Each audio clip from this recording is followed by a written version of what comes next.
Good night, friends. Tonight we will walk the sandstone corridors of ancient Rome, where the soft echo of footsteps mingles with the distant murmur of the eternal city. Wherever you are in the world, whether it is evening that settles like a familiar blanket on your shoulders, or perhaps the quiet hours of the night are embracing you, make this moment yours. Now dim your lights, settle under your blanket, and let your breath slow as we travel back nearly 2,000 years. If this quiet journey helps you relax, tap like and subscribe, only if it feels right. For now, just close your eyes and let your mind wander to a time when honor was measured not in sleep, but in courage, and every sunrise brought both hope and uncertainty. Oh yeah, also tell me where you are from and what time is it. Let me tell you about Marcus Aurelius Flavius, though that wasn't always his name. Picture yourself in the pre-dawn hours of ancient Rome, around 73 AD, when the air holds that peculiar stillness that comes just before the world awakens. The cobblestones are cool beneath bare feet, still holding the chill of night. And somewhere in the distance, a rooster crows with the lazy confidence of routine. This is the hour when our story begins, not in the grand amphitheater where crowds would later roar, but in a small farming village outside what we now call Naples, where a boy of 12 summers was learning that destiny rarely announces itself with fanfare. Young Marcus, though he was simply called Flavius, then would wake to the sound of his father's calloused hands working the wooden plow, preparing another furrow in soil that seemed to drink their sweat and offer little in return. The family owned 3 goats, a handful of chickens, and a plot of land roughly the size of a modern suburban backyard. It wasn't much, but it was theirs, and in those days, ownership of anything felt like a small miracle wrapped in responsibility. Can you smell the morning air of that ancient countryside? It carried the scent of wood smoke from cooking fires, the earthy richness of turned soil, and that particular crispness that comes when dew still clings to olive leaves. Flavius would emerge from the family's single-room dwelling, rubbing sleep from his eyes, his stomach already growling with the hollow ache of a growing boy who knew breakfast might be nothing more than barley porridge and yesterday's bread. Yet there was something almost sacred about these morning rituals. The way his mother would hum softly while grinding grain, the way his father would pause in his work to watch the sun paint the hills in shades of gold and amber. The Roman law empire in 73 AD was like a vast machine, humming with the commerce of conquest and the steady rhythm of expansion. Roads stretched like stone veins across the known world, carrying news, goods, and sometimes soldiers who looked too young to carry the weight of empire on their shoulders. For families like Flavius's, the empire felt both infinitely distant and uncomfortably close, a presence that could change their lives with the scratch of a stylus on papyrus or the arrival of tax collectors whose demands seemed to grow heavier with each passing season. But childhood has a way of insulating us from the larger currents of history, doesn't it? Flavius spent his days, much like any farm boy might, chasing chickens that seemed to take perverse pleasure in escaping just when he thought he had them cornered, helping his father repair the endless small damages that wind and weather inflicted on their modest home, and listening to his mother tell stories of gods and heroes while she worked her loom in the afternoon light. These weren't the polished tales that would later be carved in marble and recited in grand halls, but the worn, comfortable stories that common people told each other. Stories where heroes were sometimes afraid, where gods made mistakes, and where even the humblest person might find themselves called to greatness. The transformation began, as many great changes do, with something that seemed almost insignificant at the time. It was late in the harvest season, when the days had grown shorter and the nights carried the first whisper of winter's approach.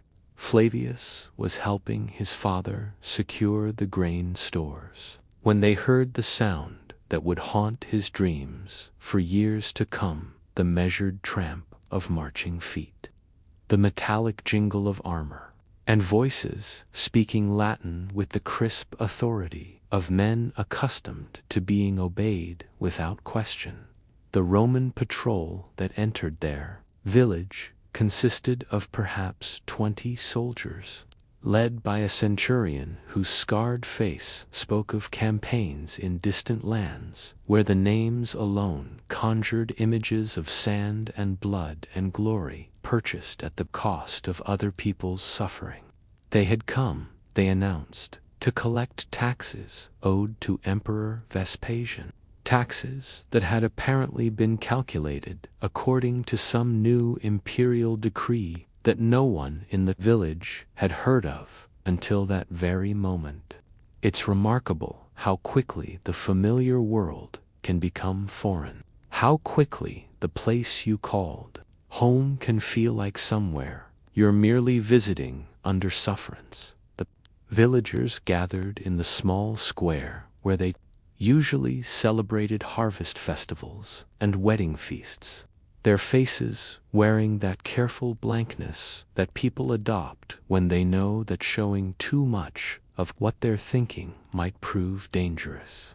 The centurion read from a scroll with all the ceremony of a priest conducting a ritual, though the words he spoke had nothing to do with appeasing gods and everything to do with appeasing the appetite of an empire that never seemed quite satisfied, no matter how much it consumed. Flavius's father stepped forward when their family's name was called, his hands steady despite what must have been considerable inner turmoil. The sum demanded was more than their farm produced in 2 good years, a figure so impossibly large that it might as well have been the distance to the moon. Around the square, Flavius could see other families facing the same impossible mathematics, parents exchanging the kind of meaningful glances that children learn to recognize as the moment when the adult world intrudes on the simpler universe of youth. The centurion, perhaps sensing the collective despair that hung over the village like morning fog, made an announcement that was probably intended as generous, but felt more like the offer of a drowning man to someone already underwater. Those who could not pay their taxes in coin could discharge their debt through service to Rome. Young men of suitable age and health could enter the legions, or for those with certain physical attributes.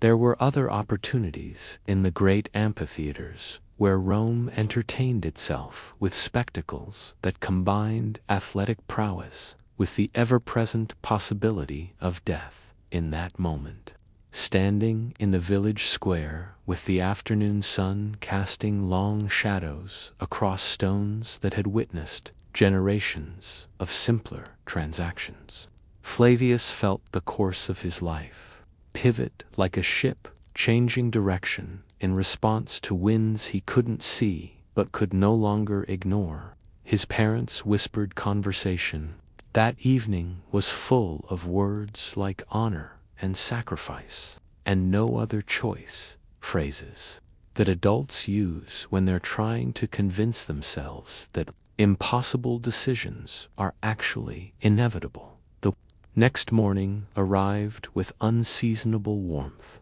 as if the weather itself was conspiring to make the day memorable. Flavius ate what would be his last breakfast in his family's home, though none of them spoke of it in those terms.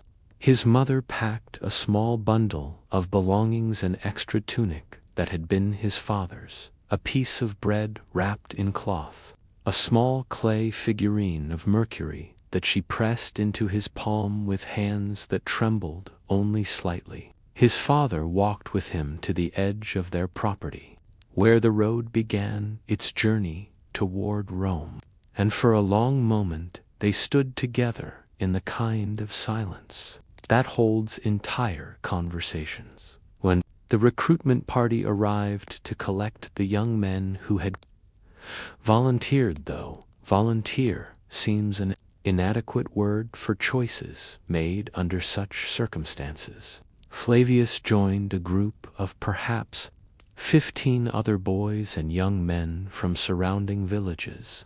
They were a motley collection of farmers' sons and shepherds' apprentices, united by their shared bewilderment and a growing sense that they were participants in a story much larger than any they had previously imagined for themselves.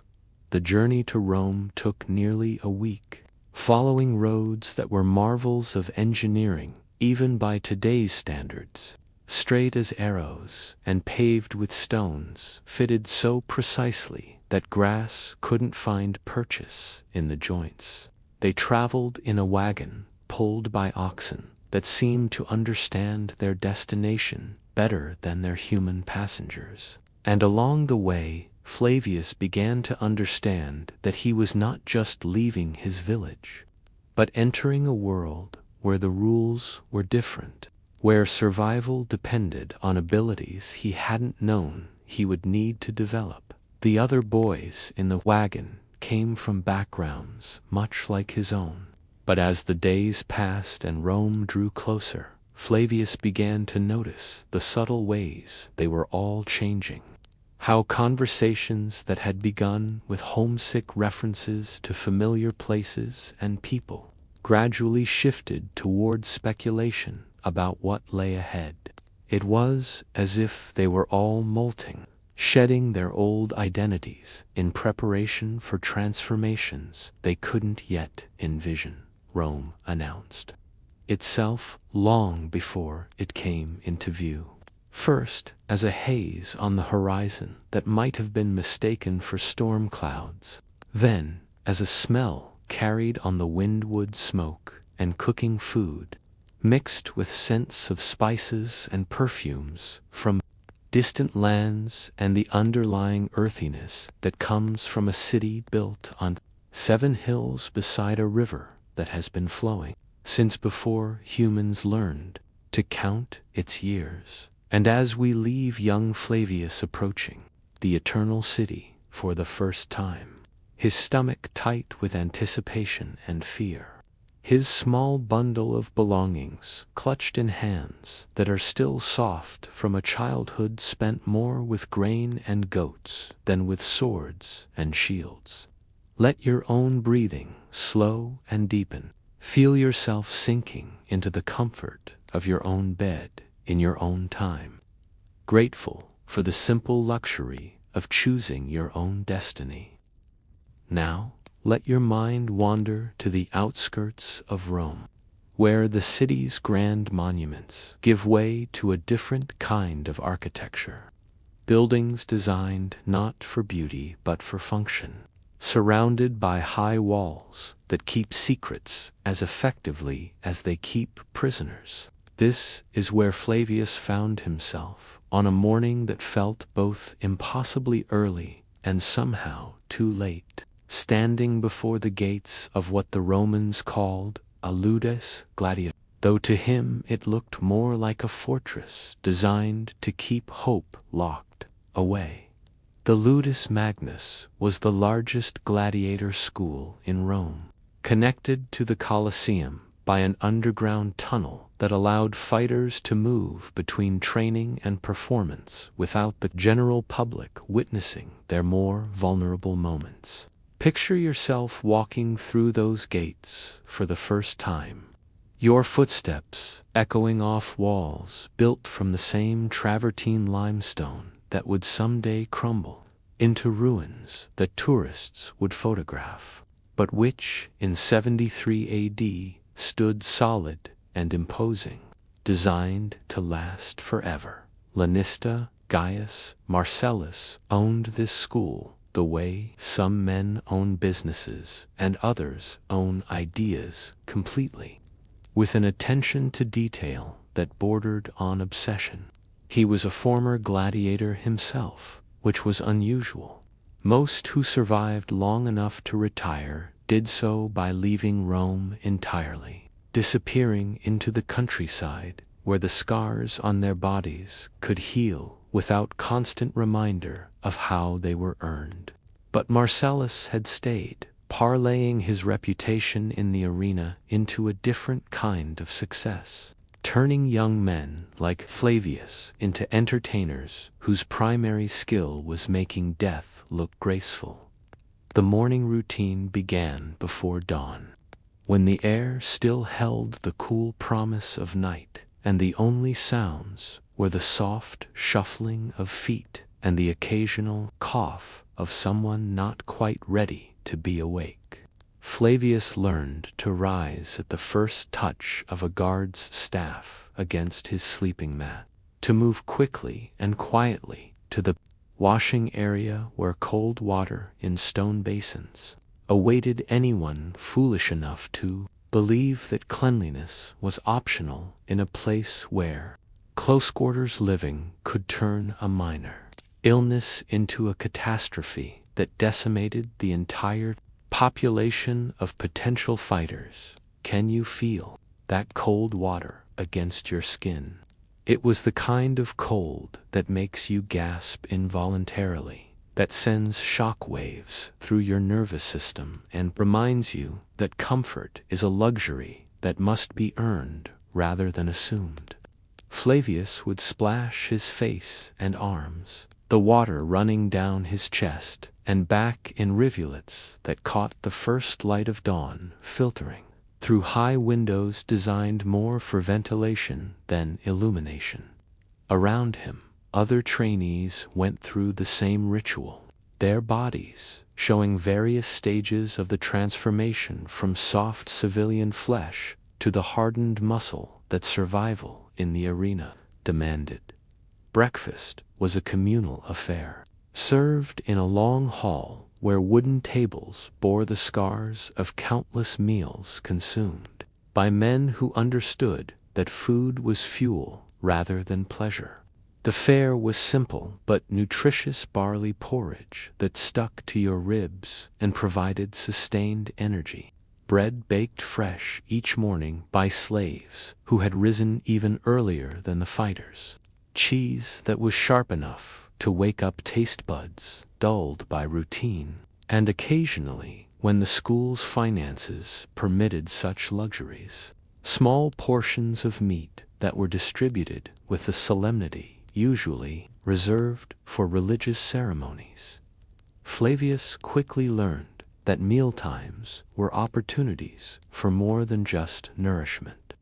They were when information flowed as freely as watered wine, when veterans would share observations about upcoming opponents, when rumors about potential matches would circulate with the persistence of persistent infections, and when newer trainees like himself could learn the unwritten rules that determined who survived in this strange new world they had entered. The training itself began with exercises that would have been familiar to any modern athlete, though executed with an intensity that spoke to the very real consequences of inadequate preparation.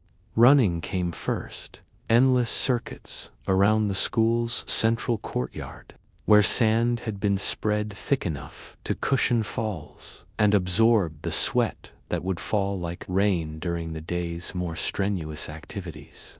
The sand got into everything: your hair, your eyes, the spaces between your toes, and, after a few weeks, Flavius began to understand that this was intentional, a way of accustoming trainees to the surface where they would eventually perform. Have you ever noticed how your muscles remember stress long after your mind has forgotten it? Flavius's body began to change in ways that were both gradual and dramatic, his shoulders broadening to accommodate the weight of shields that seemed impossibly heavy at first but gradually became extensions of his left arm, his legs developing the kind of endurance that came from hours spent learning footwork patterns that looked like dance but felt like warfare. The weapons training was where theory met reality, with the sharp clarity of steel meeting flesh. Each type of gladiator, and there were many more types than most people realize, required mastery of different weapon combinations, different strategies, different ways of moving that maximized their particular advantages while minimizing their weaknesses. Flavius showed an early aptitude for the gladiator, the short sword that gave gladiators their name, though his instructors noted that he seemed more interested in defensive techniques than in the aggressive, crowd-pleasing attacks that made spectators forget they were watching human beings fight for their lives. The wooden training weapons were heavier than their real counterparts, a deliberate choice designed to build strength and make the actual people implements of combat feel lighter and more maneuverable by comparison. Flavius spent hours each day practicing cuts and thrusts against wooden posts that had been padded with straw and covered with leather, striking the same targets over and over until the movements became as automatic as breathing, until his hands knew the weight and balance of his weapon better than they knew the texture of silk or the warmth of a lover's skin. But it wasn't just the physical training that transformed the young men who entered the ludus. There was a psychological component as well, a gradual process of learning to compartmentalize fear, to function effectively even when every instinct screamed for flight, to maintain focus when surrounded by the chaos and noise of combat. The trainers achieved this through a combination of techniques that modern psychologists would probably recognize as systematic desensitization, gradually exposing trainees to increasingly stressful situations until what had once seemed impossibly terrifying became merely difficult. The afternoon hours were often devoted to studying opponents, watching experienced gladiators demonstrate techniques, and learning the subtle art of reading body language and anticipating attacks. Flavius discovered that he had a natural talent for this aspect of training, an ability to notice small details, the way an opponent shifted his weight before launching an attack, the tells that revealed when someone was favoring an old injury, the rhythm of breathing that indicated fatigue was setting in despite external appearances of strength and readiness. The evenings brought a different kind of education, as the trainees would gather to listen to stories told by veterans who had survived long enough to accumulate wisdom along with scars. These weren't the sanitized tales that Romans told their children about heroic warriors and glorious victories, but darker stories about the realities of combat, about the weight of taking another person's life, about the strange intimacy that developed between fighters who had faced each other across the sand, knowing that only one of them would walk away. One such storyteller was an aging Gaul named Brennos, whose left arm hung useless at his side, the result of a spear thrust that had severed tendons and ended his fighting career but somehow failed to kill him. Brenos had been in the arena for nearly 15 years before his injury, long enough to understand that survival required more than just physical prowess. It required an almost philosophical approach to violence, a way of thinking about death that allowed you to face it without being paralyzed by the prospect. Listen to his voice in your imagination, roughened by years of shouting over arena crowds, but somehow gentle in the evening quiet of the barracks. He would speak of combat as if it were a conversation conducted in a language that only fighters truly understood, where every thrust and parry carried meaning beyond its immediate tactical purpose, where victory was sometimes less important. Defeat was faced. The nights in the Gladiator school were filled with sounds that took time to become familiar, the soft conversations of men trying to process experiences that had no equivalent in their previous lives, the occasional cry of someone wrestling with dreams that had followed them from the arena, the gentle snoring of exhausted bodies recovering from training that pushed physical limits daily. Flavius learned to find comfort in these sounds, to understand them as evidence that he was not alone in his struggles to adapt to this new existence.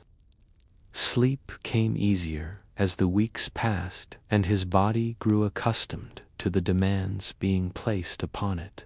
But his dreams remained complicated, filled with images of home mixed with glimpses of a future he couldn't quite envision. Sometimes he dreamed of his parents, wondering if they thought of him as often as he thought of them, whether they had been able to save their farm, or if other sons had been called to serve in his place.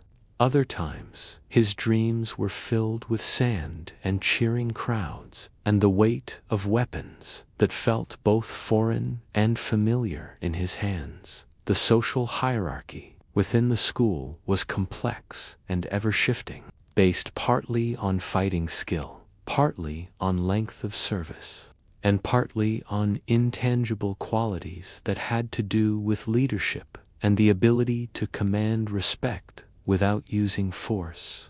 Flavius found himself somewhere in the middle of this hierarchy, neither the most promising of the new recruits nor the most struggling, but someone who others seemed to trust, who could be counted on to offer advice without judgment or to share his portion of food when someone was recovering from injury. As winter approached and the training intensified in preparation for the spring season of games, Flavius began to understand that he was approaching a threshold, that soon the theoretical would become practical, that all the hours spent practicing with wooden weapons would be tested against opponents who were fighting not just for victory, but for their lives. The thought should have terrified him, and in quiet moments it did. But there was also something else growing alongside the fiera confidence born of preparation, a trust in abilities he was still discovering he possessed. And as we leave Flavius in his narrow sleeping quarters, listening to the soft sounds of men learning to dream new dreams, let your own breathing slow and deepen. Feel yourself sinking into the safety of your own bed, grateful for the simple luxury of sleep that comes without the weight of tomorrow's battles. And let the gentle rhythm of your heart carry you toward rest. Now let your mind drift to a morning in late spring, when Rome awakens with the lazy contentment of a city preparing for entertainment. The air carries the scent of olive oil heating in countless kitchens, the sound of vendors calling their wares in voices that have learned to cut through the constant murmur of urban life. and that particular mixture of anticipation and routine that settles over a place when extraordinary events are about to unfold within the framework of ordinary days. This is the morning of Flavius's first appearance in the Colosseum, though he doesn't yet know it. The decision was made in the quiet hours before dawn. In conversations between Lanista Marcellus and the officials who organized the games, discussions that treated human lives like pieces on a board game where the rules were constantly changing, but the stakes remained unforgivingly high. Picture yourself in the underground chambers beneath the arena, where the air is thick with torch smoke and the nervous energy of men preparing for performances that might very well be there. Last, the preparation ritual began with a bath, though this was nothing like the casual washing that marked ordinary mornings. This was ceremonial, almost sacred, conducted in water that had been heated with herbs, whose names Flavius didn't recognize, but whose scents seemed to calm the rapid beating of his heart. The attendant slaves, whose job it was to prepare gladiators for combat, worked with the efficient gentleness of people who understood that they might be washing a corpse in reverse, cleaning someone who would soon be dirty with blood and sand and the sweat of mortal struggle. Can you smell those herbs? Lavender and rosemary, mint and something earthier that might have been sage, all combining to create a fragrance that was both soothing and somehow final, as if this bath were a transition between one version of yourself and another that might not survive to see sunset. Flavius let himself sink into the warm water, feeling muscles that had been tight with anticipation begin to relax, despite his conscious mind's refusal to fully accept what was about to happen. The armor came next, piece by piece, each component fitted with care that bordered on reverence. The simple loincloth that served as underwear and sometimes as the only thing standing between a gladiator and complete nakedness before thousands of spectators. The balteus, a wide belt that provided support and protection for vital organs while allowing freedom of movement. The manica, an arm guard that covered his sword arm from wrist to shoulder, made of leather, reinforced with metal studs that caught the light like fallen stars. His first opponent, he learned, would be another novice, a young man from Gaul whose story was probably similar to his own family debts, impossible choices, a journey from rural simplicity to urban complexity that had ended in this underground chamber where men prepared for combat as if it were just another day's work. The officials explained the match as educational, an opportunity for two newcomers to gain experience without the pressure of facing seasoned veterans whose survival depended on ending fights quickly and decisively, but standing there in armor that felt both protective and constraining. Flavius understood that there was no such thing as a truly safe gladiatorial combat. Every time weapons were drawn in earnest, every time two men faced each other with the intention of proving superiority through violence, death was present as an uninvited but inevitable guest, hovering at the edges of even the most carefully choreographed encounters. The walk from the preparation chambers to the arena floor felt both infinitely long and impossibly short, a journey through tunnels that had been carved from living rock and lined with stones that had witnessed thousands of similar processions. The sound of the crowd grew gradually louder as they approached the surface, a rumble that started as something you felt in your chest rather than heard with your ears, then built to a roar that seemed to shake the very foundations of the ancient building. Emerging into daylight was like being born again, but into a world where 50,000 people were watching your first breath, evaluating your posture, making bets on your survival, cheering for reasons that had nothing to do with who you were as a person and everything to do with their desire to be entertained by your potential death. The sand beneath Flavius's feet was white and fine, imported from Egypt and spread thick enough to absorb blood without becoming slippery, though it was still early enough in the day that it remained pristine, unmarked by the contests that would follow. The Colosseum itself was a marvel of engineering that still impresses architects today. But experiencing it as a participant rather than a spectator created an entirely different appreciation for its design. The walls rose in tiers that seemed to disappear into the sky, each level filled with faces that were too distant to distinguish individually, but which collectively created a presence that felt almost divine in its scope and intensity.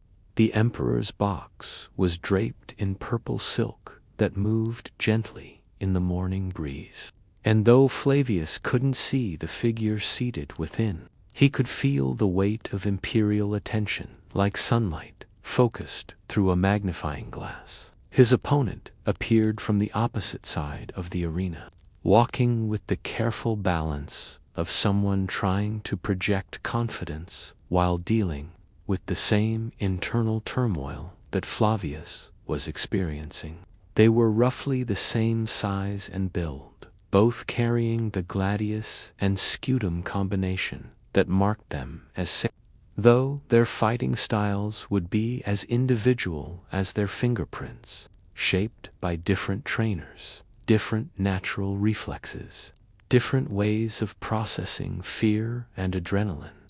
The pre-combat ritual included a salute to the emperor, the famous phrase that has echoed through history, Ave Imperator, Morituri te salutant, Hail Emperor. Those who are about to die salute you. But saying the words and understanding their weight were different experiences entirely.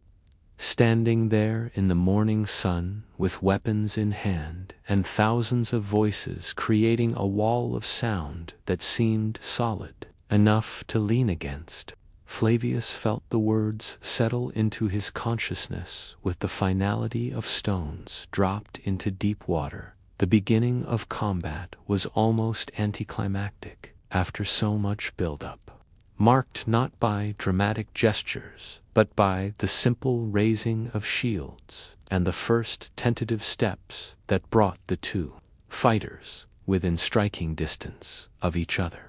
The crowd's roar faded to background noise as Flavius's attention focused with laser intensity on his opponent's eyes, looking for the tells and patterns that his trainers had taught him to recognize, waiting for the moment when theory would transform into life or death practice. The first exchange of blows was brief and exploratory, both fighters testing their opponent's reflexes and defensive capabilities without committing fully to attacks that might leave them exposed. Steel rang against steel with a sound that was both musical and harsh, a percussion that had its own rhythm, independent of the crowd's cheering. Flavius felt his training take over, his body moving in patterns that had been drilled into muscle memory through countless hours of practice. His mind clear, despite the chaos surrounding him. Combat in the arena was different from combat on a battlefield, shaped by considerations that had nothing to do with military strategy and everything to do with entertainment value. Fights that ended too quickly disappointed spectators who had paid for a full day's worth of excitement, while combats that dragged on without decisive action could bore crowds whose attention was notoriously fickle.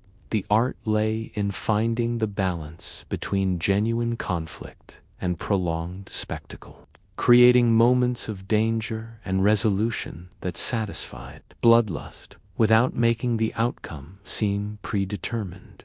Flavius discovered that he possessed an instinctive understanding of this balance, an ability to create moments of apparent vulnerability that drew aggressive responses from his opponent, followed by defensive counters that looked more dramatic than they actually were. It wasn't cowardice or deception, but rather a sophisticated understanding of how to survive in an environment where survival required not just defeating your opponent, but doing so in a manner that pleased people who had no stake in the outcome other than their desire to be entertained.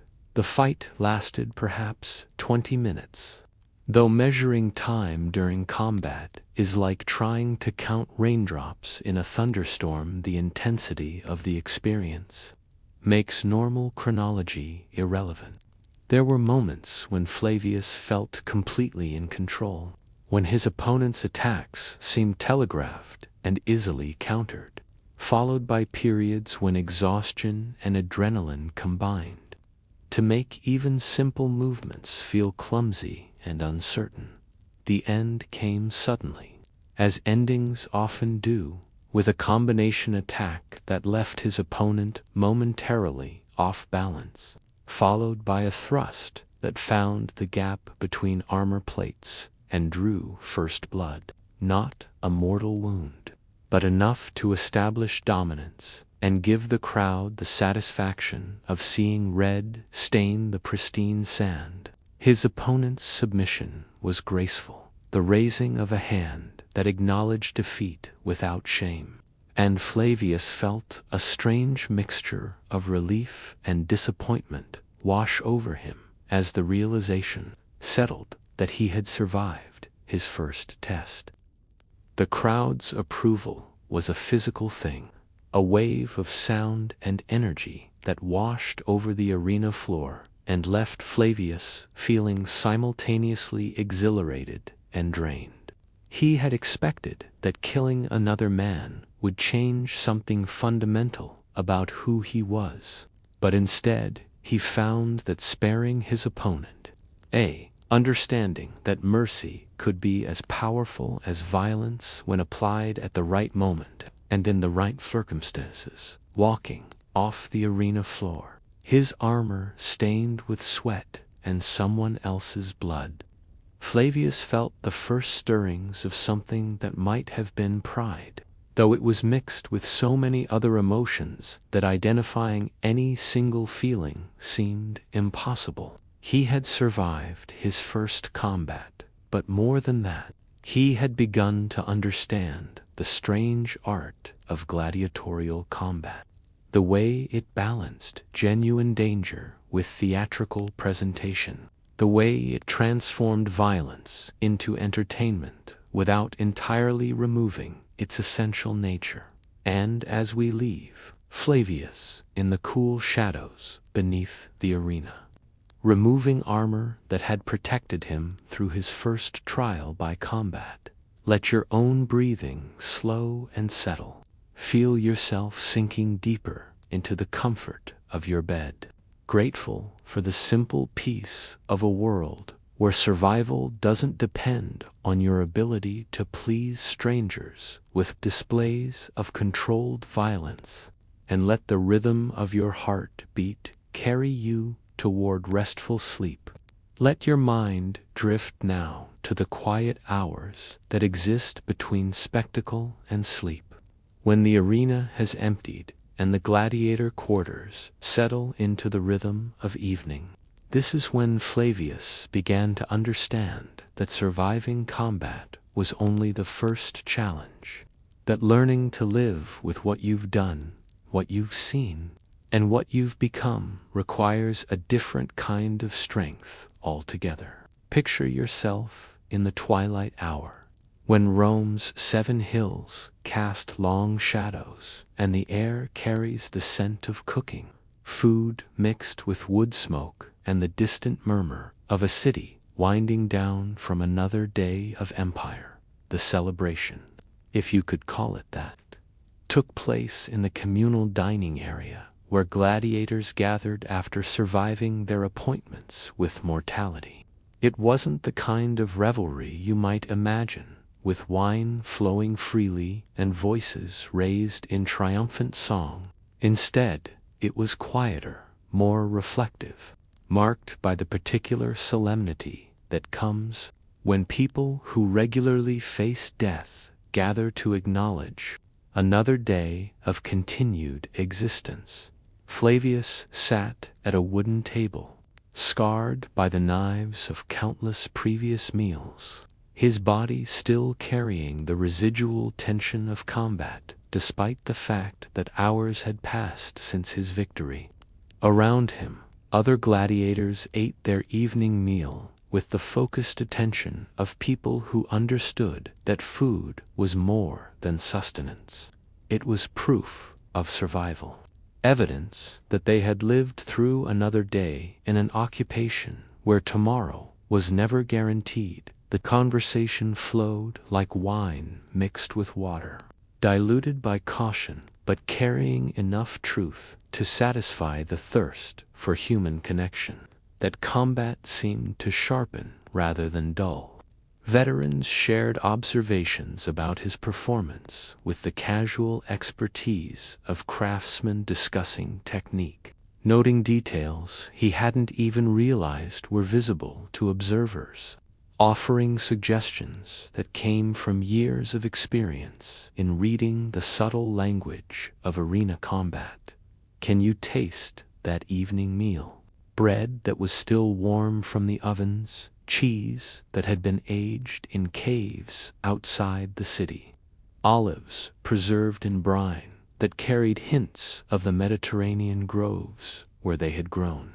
There was meat as well, a luxury that spoke to the value placed on keeping gladiators healthy and strong, roasted with herbs that made the simple act of eating feel almost ceremonial, almost sacred. But it was the wine that created the real magic of these evening gatherings, loosening tongues that had learned to guard their words during daylight hours, allowing men who had spent the day performing violence to speak of other things, childhood memories, dreams that had nothing to do with combat, observations about the world beyond the arena's walls. The wine was good quality, another indication of how valuable gladiators were as investments, and it carried flavors that spoke of hillsides and sunshine and the patience required to turn simple grapes into something that could transform ordinary conversation into communion. Flavius found himself seated next to Demetrius, a Greek who had been fighting in the arena for nearly 3 years and had developed the kind of philosophical perspective that seemed to come naturally to men who had survived long enough to think deeply about their circumstances. Demetrius had been a teacher before debt and circumstance brought him to Rome, and his way of speaking about combat carried the cadence of someone accustomed to explaining complex ideas to students who weren't always eager to learn. Listen to his voice in your imagination, carrying the accent of someone who had grown up speaking a different language, but comfortable enough with Latin to use it for concepts that required precision. He spoke of gladiatorial combat as a form of philosophy made visible, a way of exploring questions about courage and mortality, and the nature of honor that couldn't be answered through discussion alone, but required the kind of testing that only came when life itself was the stake being wagered. The barracks where gladiators slept were arranged in a way that encouraged community while maintaining the privacy necessary for men who needed quiet spaces to process experiences that ordinary civilians couldn't fully understand.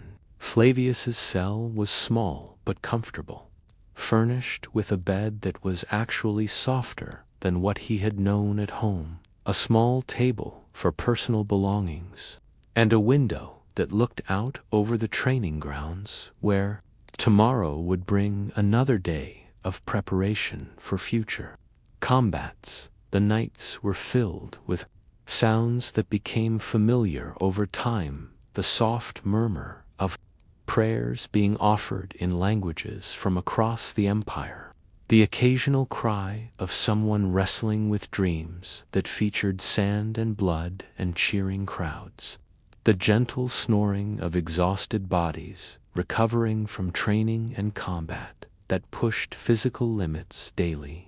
These sounds became a kind of lullaby, evidence that Flavius was not alone in his struggles to adapt to this strange new life. But tonight was different, marked by the achievement of surviving his first real combat, by the knowledge that he had crossed a threshold from which there was no return. He lay in his narrow bed, listening to the sounds of the night and trying to process what he had learned about himself during those 20 minutes on the arena floor. The discovery that he could kill if necessary had been less surprising than the realization that he could choose not to kill, that mercy was sometimes more difficult than violence. The weeks that followed established a rhythm that was both demanding and oddly comforting. Training in the morning, when the air was cool and bodies were fresh, working with weapons and techniques that became increasingly sophisticated as his skills developed.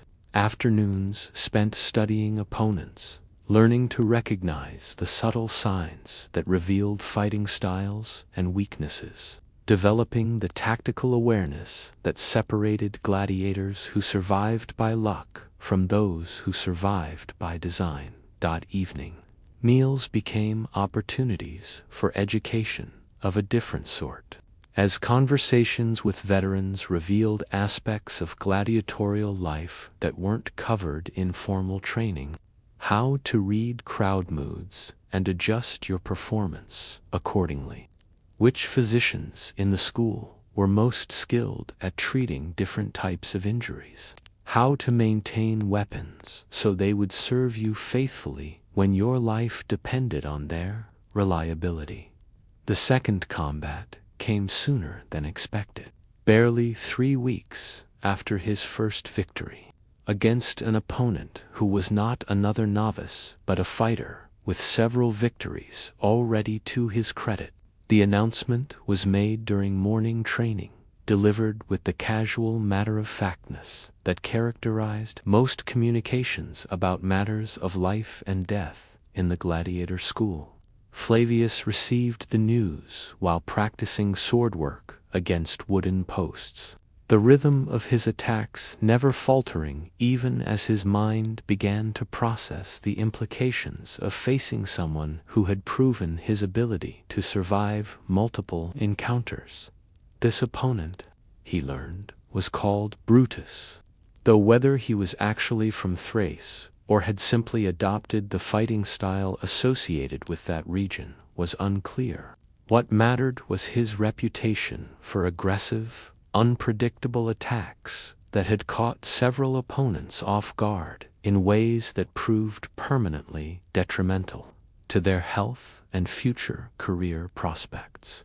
The betting odds, which circulated through the gladiator quarters with the persistence of gossip, heavily favored the Thracian, though Flavius tried not to let such external assessments influence his preparation.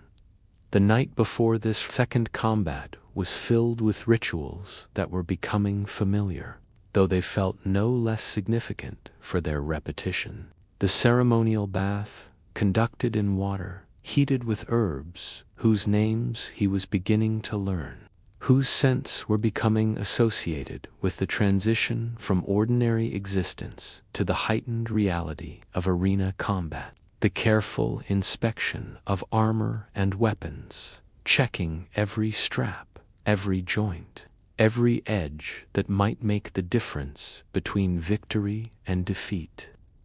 But there was also something new in his preparation routine, a quiet confidence born of having survived his first test, of knowing that he could function effectively under the extreme pressure of combat, that his training would serve him when rational thought became impossible and only muscle memory remained. This confidence was tempered by respect for his opponent and realistic assessment of the increased danger. But it was there, nonetheless, a foundation upon which he could build his strategy for the coming fight. The morning of combat arrived with unseasonable coolness, as if the weather gods were providing relief from the heat that would soon build to uncomfortable levels once the sun climbed higher in the sky.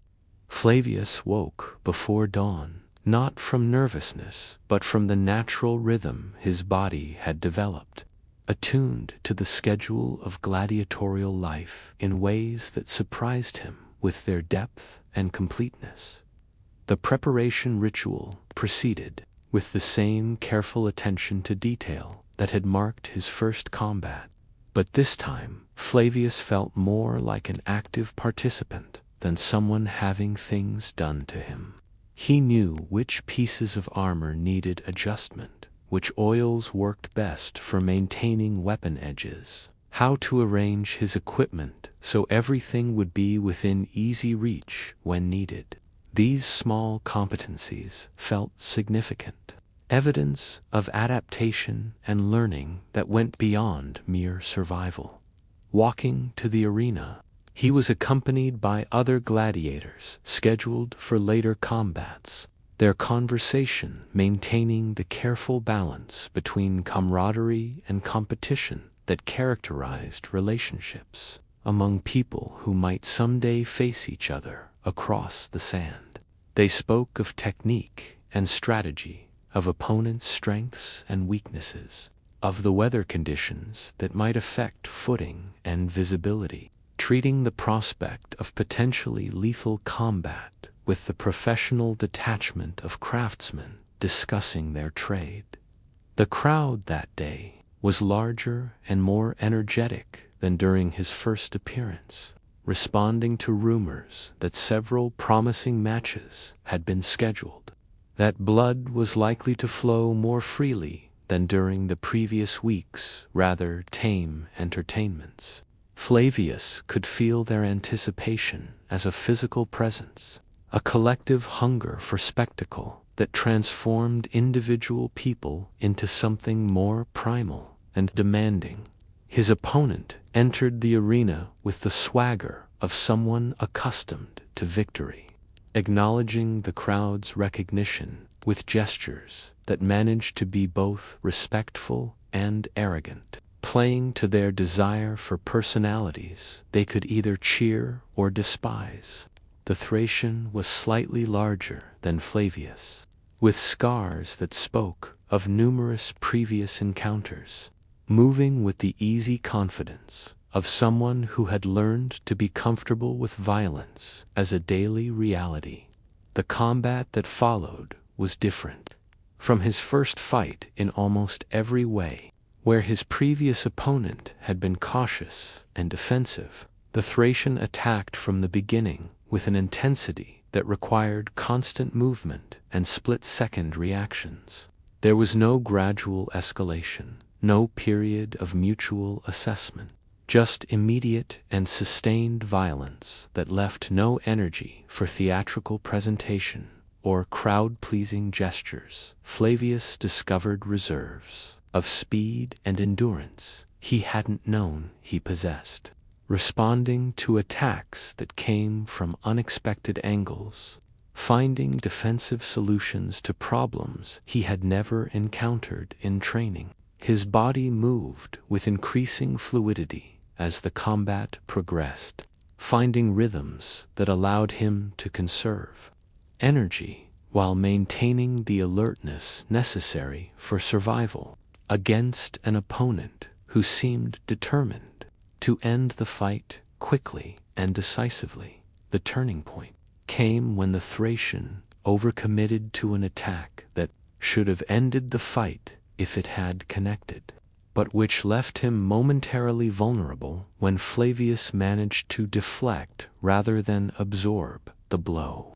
In that instant of imbalance, Flavius saw an opening and took it, not with the hesitation that had marked his first combat, but with the decisive action that separated survivors from casualties. The wound he inflicted was serious enough to end the fight immediately, though not mortal, allowing his opponent to surrender with dignity intact.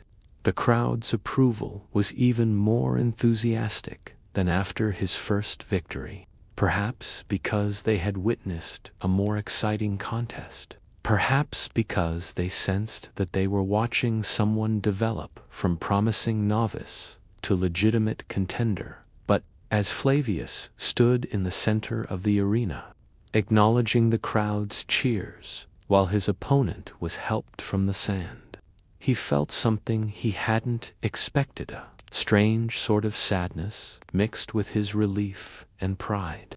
Each victory, he was beginning to understand, carried him further from the person he had been, deeper into an identity he was still learning to inhabit, closer to becoming someone who could take another person's life without hesitation if circumstances required it. The celebration that evening was more elaborate than after his first victory, with better wine and additional courses that spoke to his rising status within the gladiator hierarchy.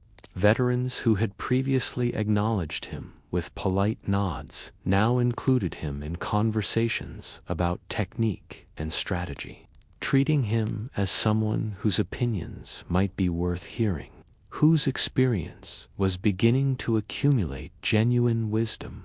And as we leave Flavius in his cell that night, staring out the window at stars that have witnessed the rise and fall of empires, feeling the weight of changes he couldn't have imagined when he was a farmer's son worried about goats and harvests, let your own breathing slow and deepen. Feel yourself settling into the safety of your own bed, grateful for the luxury of sleep that comes without the weight of tomorrow's violence, and let the gentle rhythm of your heart carry you toward dreams that are your own to choose.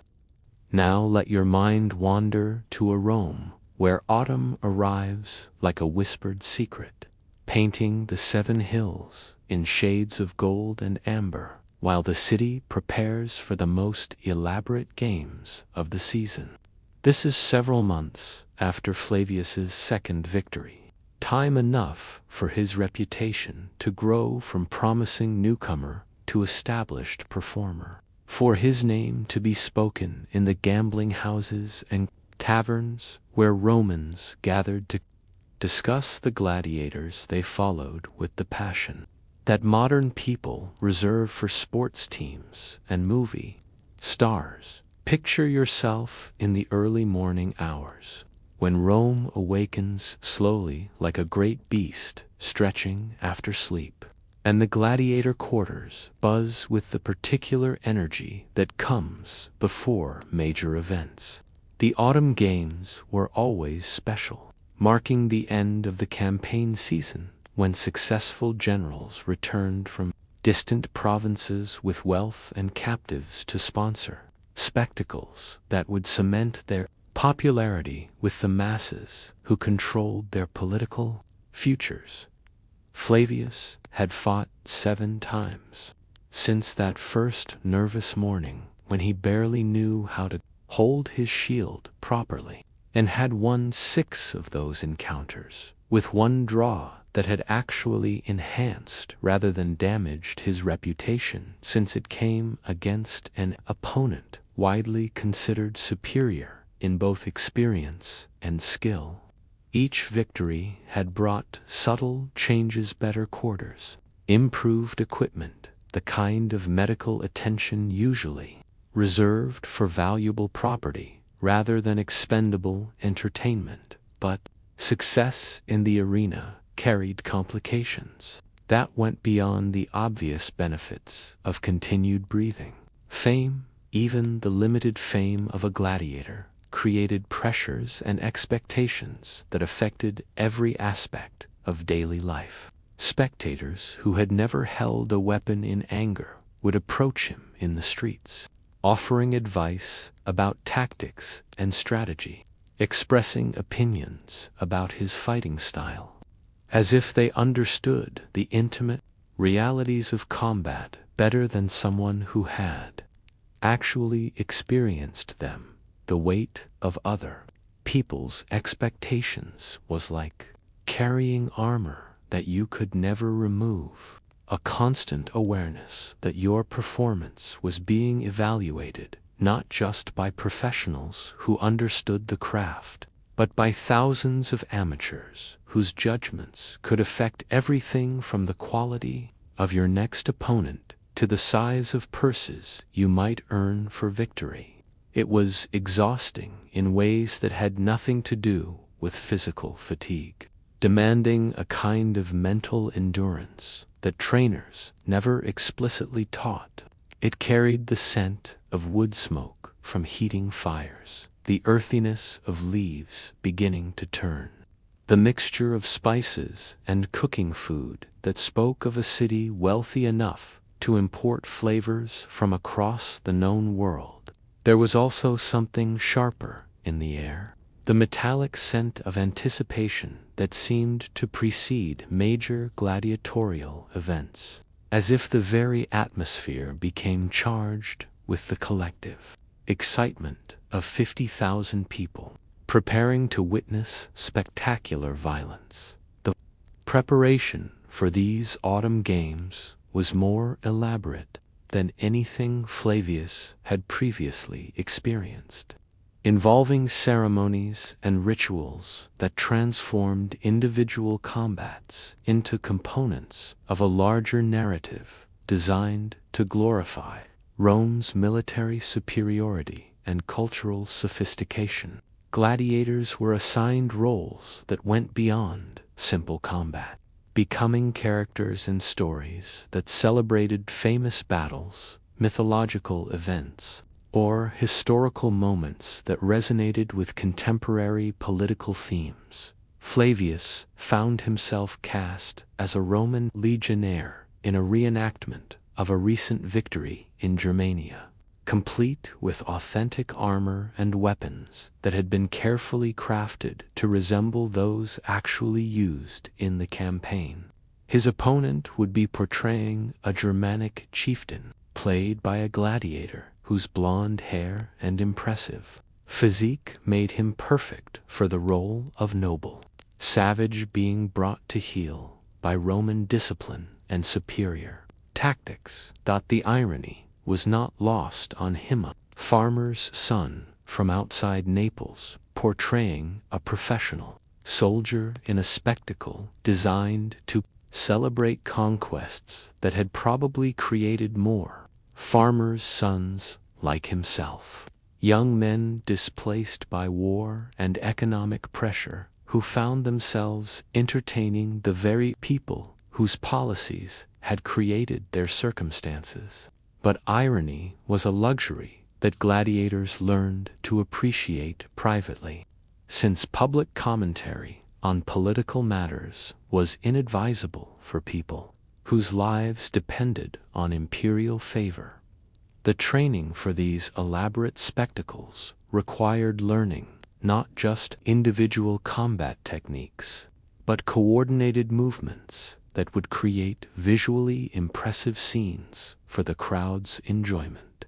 Flavius spent hours practicing charges and retreats, learning to fall convincingly when struck by weapons that had been modified to look dangerous while causing minimal actual harm, perfecting the art of making choreographed violence appear spontaneous and genuinely deadly. But beneath the theatrical elements, real danger persisted. Accidents happened when men wielding weapons moved at speed in close proximity to each other. Emotions could override professional control, especially when gladiators were portraying historical enemies and crowds were encouraging them to authentically embody the hatred their characters were supposed to feel. The line between performance and genuine combat was thinner than spectators realized, maintained through constant vigilance and professional discipline that could fail at any moment. The night before the Autumn Games, Flavius participated in what had become his personal ritual of preparation. Though it had evolved considerably from those early days when everything about gladiatorial life felt foreign and impossible, the ceremonial bath now felt like returning to a familiar place rather than entering unknown territory. The herbs and oils creating scents that his body, associated with the transition from ordinary consciousness to the heightened awareness necessary for survival in the arena. His equipment had improved dramatically over the months, upgraded through a combination of his own earnings and the school's investment in maintaining their valuable performers. The armor fit perfectly, crafted by artisans who understood that a gladiator's life might depend on the precision of a joint or the balance of a shoulder guard. The weapons had been forged specifically for his fighting style, balanced to complement his particular combination of strength and speed, decorated with engravings that caught the light in ways designed to please crowds while serving practical functions. Sleep came easier than it had before his first combat, though it was filled with dreams that mixed memories of home with anticipations of tomorrow's performance. He found himself dreaming of his parents, wondering if news of his success had reached their village, whether they would be proud of his achievements or horrified by the means through which they had been won. The dreams carried no answers, only the persistent ache of separation that time seemed to deepen rather than diminish. The morning of the Autumn Games arrived with crisp clarity, the kind of weather that made everything seem sharper and more vivid, as if the world had been cleaned overnight by invisible servants. The preparation rituals proceeded with the smooth efficiency that came from months of repetition. But there was an underlying tension that spoke to the place increased stakes and larger audience that would witness this day's entertainment. The procession that preceded the games was more elaborate than anything Flavius had previously experienced. A parade of gladiators, exotic animals, prisoners of war, and imperial officials that wound through Rome's streets like a river of spectacle designed to remind citizens of the empire's power and reach. Flavius marched in formation with other gladiators, wearing parade armor that was more decorative than functional, acknowledging the cheers of crowds who lined the route with the professional smile that had become as much a part of his equipment as his sword and shield.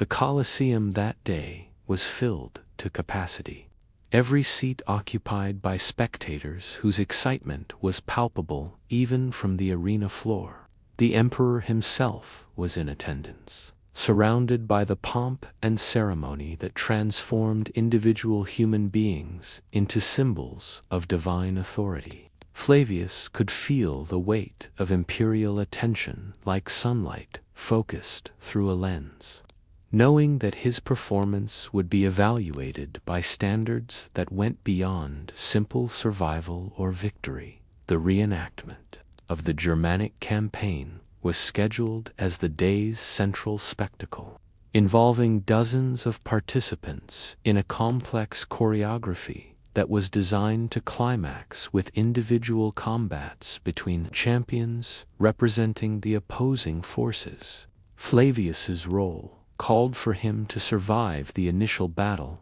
and then face the Germanic chieftain in single combat, with the understanding that Roman victory was expected, but not guaranteed.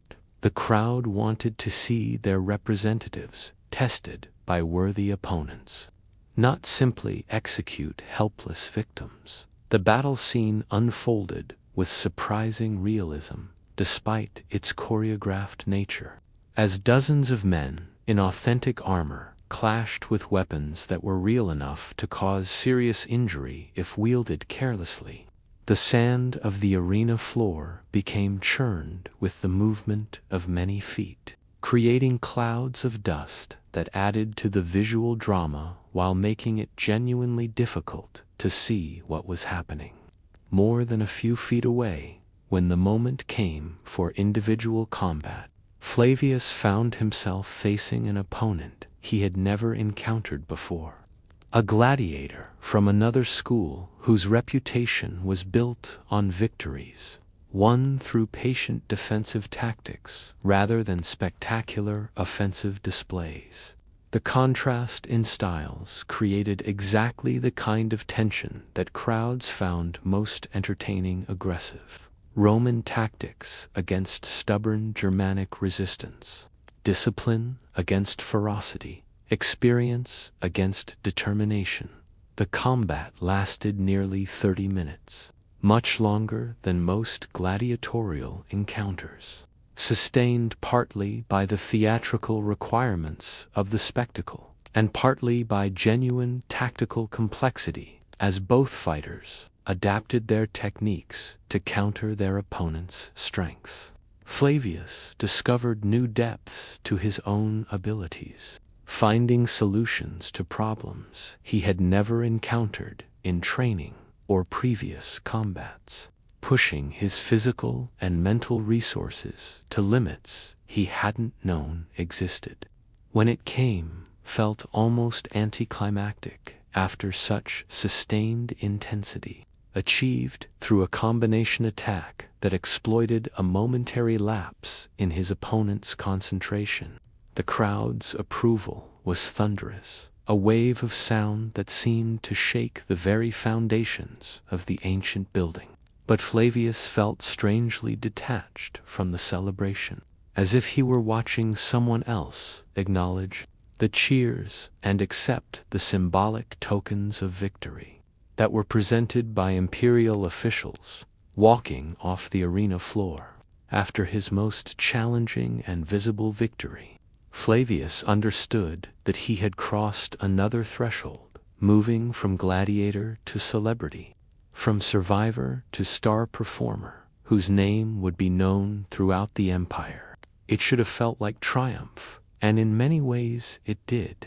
But it also carried the weight of knowledge that each success made him more valuable to his owners, and therefore less likely to ever regain his freedom. And as we leave Flavius in the cooling chambers beneath the arena, removing armor that had protected him through his greatest trial, his body marked with new scars that would serve as permanent reminders of this day's achievements. Let your breathing slow and settle. Feel yourself sinking into the peace of your own bed, grateful for the simple blessing of sleep that comes without the weight of tomorrow's battles. And let the rhythm of your heartbeat carry you toward rest that is yours to claim without earning it through combat. Let your mind drift now to the deep winter months in Rome, when the games pause and the city settles into the quieter rhythms of a season that offers respite from spectacle.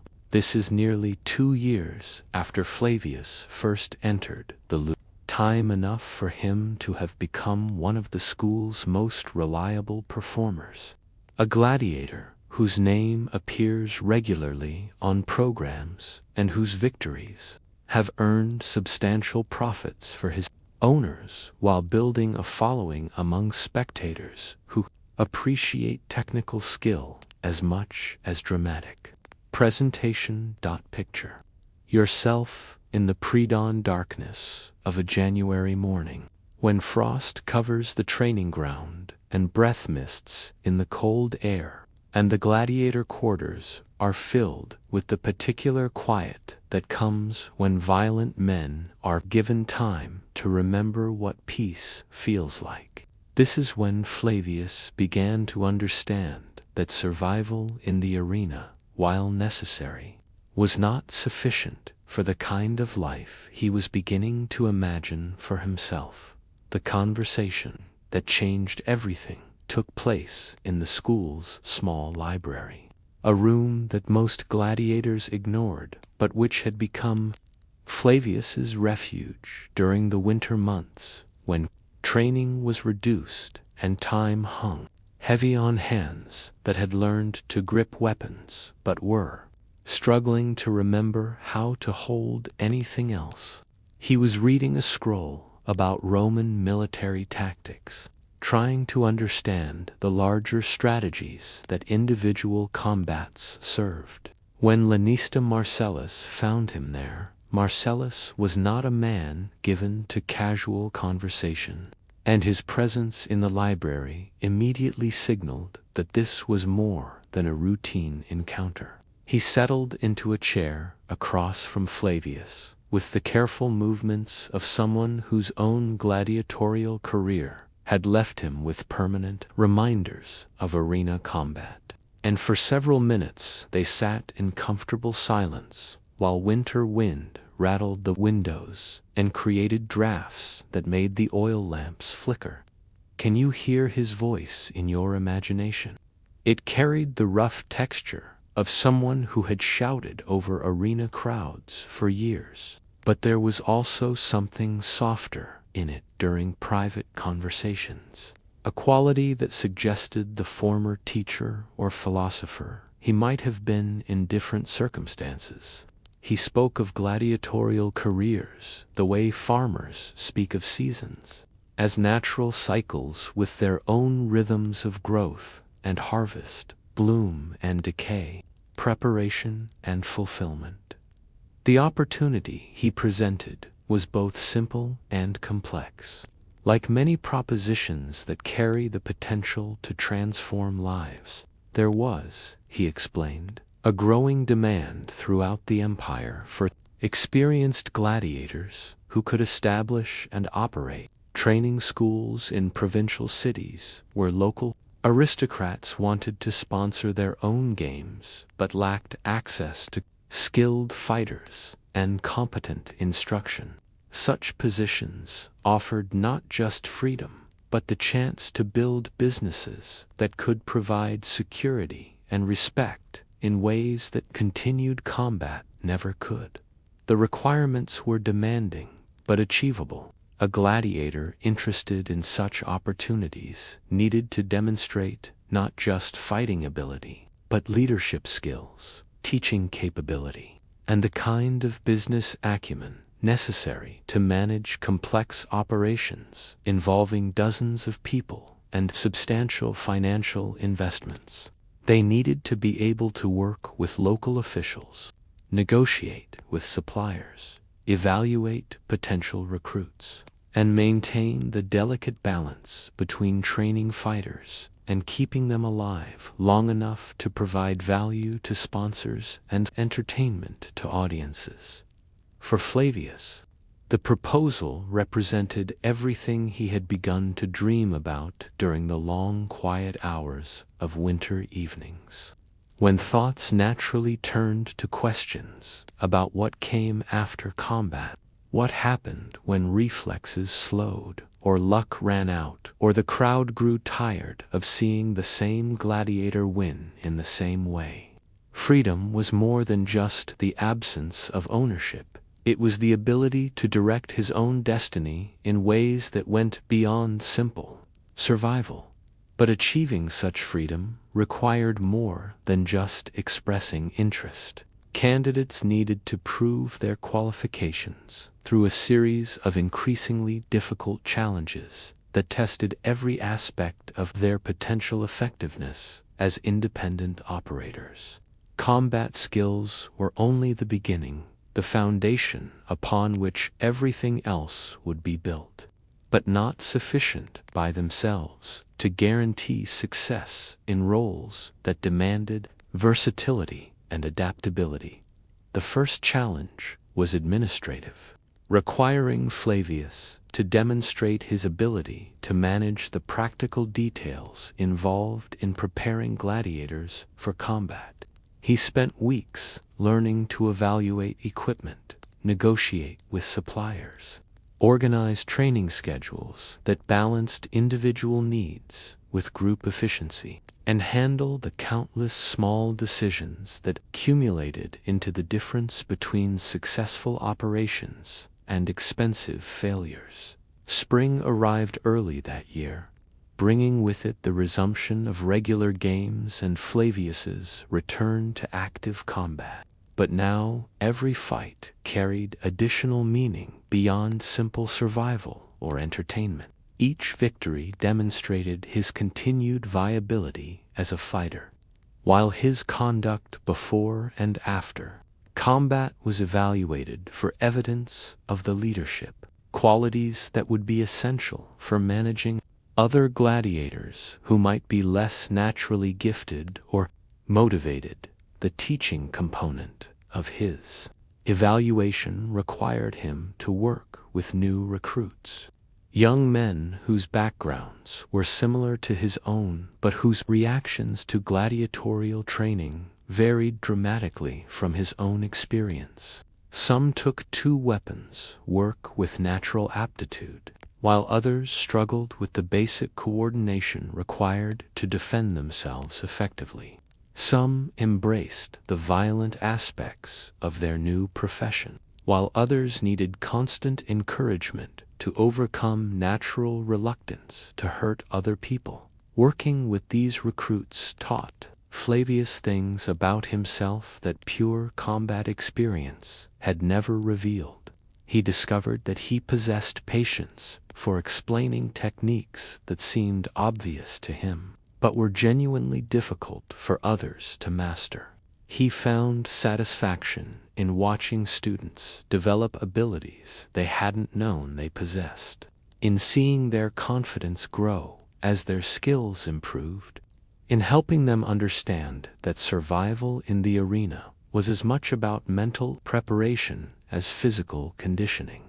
But perhaps most importantly, he learned that leadership in a gladiator school required the ability to maintain hope in circumstances that could easily lead to despair, to help men find meaning in a profession that many people viewed as nothing more than elaborate suicide, to create communities of mutual support among people who might eventually be required to fight each other for the entertainment of strangers. The business aspects of his training introduced him to a world of contracts and negotiations, profit margins and risk management, marketing strategies and customer relations that existed parallel to but largely separate from the simple brutality of arena combat.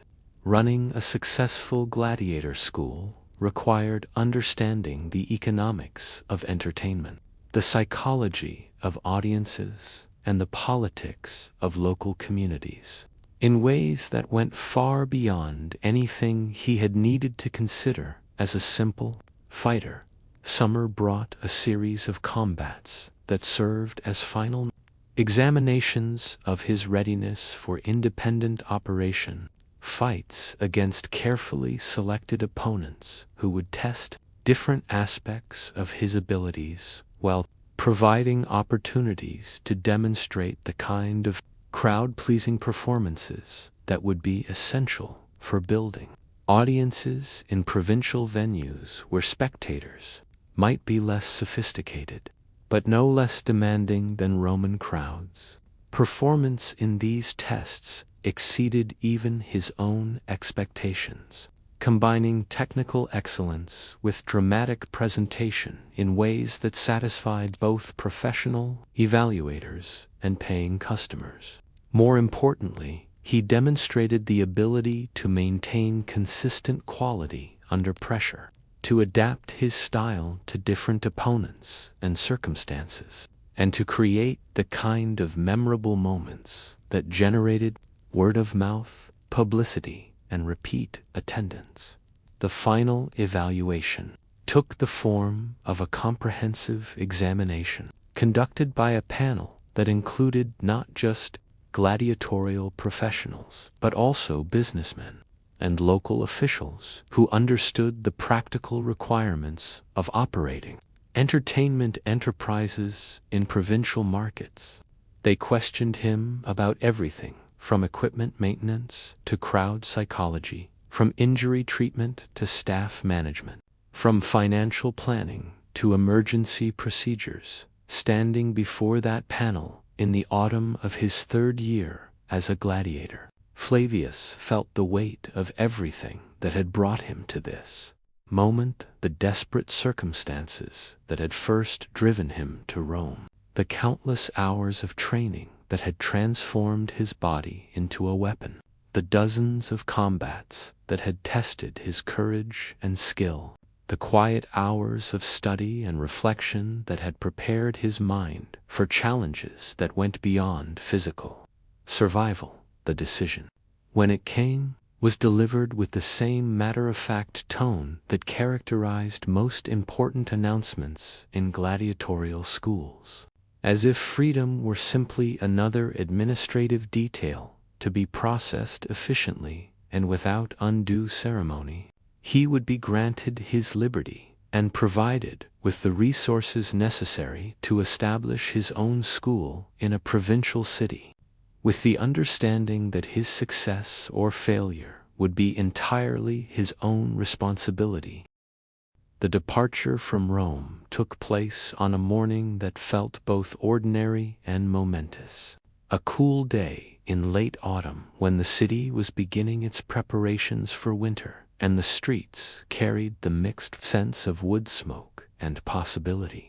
Flavius packed his few personal belongings, weapons that had served him faithfully, a small collection of scrolls he had accumulated during his studies, letters from his parents that had somehow found their way to him, despite the vast distances and administrative complications involved in corresponding with gladiators. The journey to his new home took him north along roads that were marvels of engineering, through landscapes that reminded him of his childhood, even as they carried him toward a future he was still learning to imagine. He traveled with a small group of gladiators who had chosen to join his enterprise, men who had earned their freedom through similar paths and who shared his vision of what a gladiatorial school could become when operated by people who understood both the art of combat and the humanity of the fighters who practiced it. The city where they finally settled was smaller than Rome, but large enough to support the kind of entertainment that required skilled gladiators, a place where local aristocrats had wealth and ambition, but lacked access to the quality of fighters that would allow them to sponsor truly memorable games. It was exactly the kind of opportunity that Flavius had been prepared to exploit, a chance to build something new while drawing on everything he had learned during his years of training and combat. As we leave Flavius standing in the courtyard of his new school, watching his first group of students practice the basic movements that would either save their lives or fail them when they faced their own trials in their own arena, let your breathing slow and deepen. Feel yourself settling into the warmth of your own bed, grateful for the simple freedom to choose your own destiny without having to earn it through combat. And let the gentle rhythm of your heart carry you toward dreams that are entirely your own to shape. May these memories of ancient Rome, of courage tested in sand and sunlight, of dreams pursued despite impossible circumstances, guide you into peaceful sleep. If you drifted off along the way, let me know below. Sweet dreams, friends. Until we meet again in another story, another time, another gentle journey into the past that helps us rest in the present. This is your narrator wishing you the deepest and most restorative of sleeps.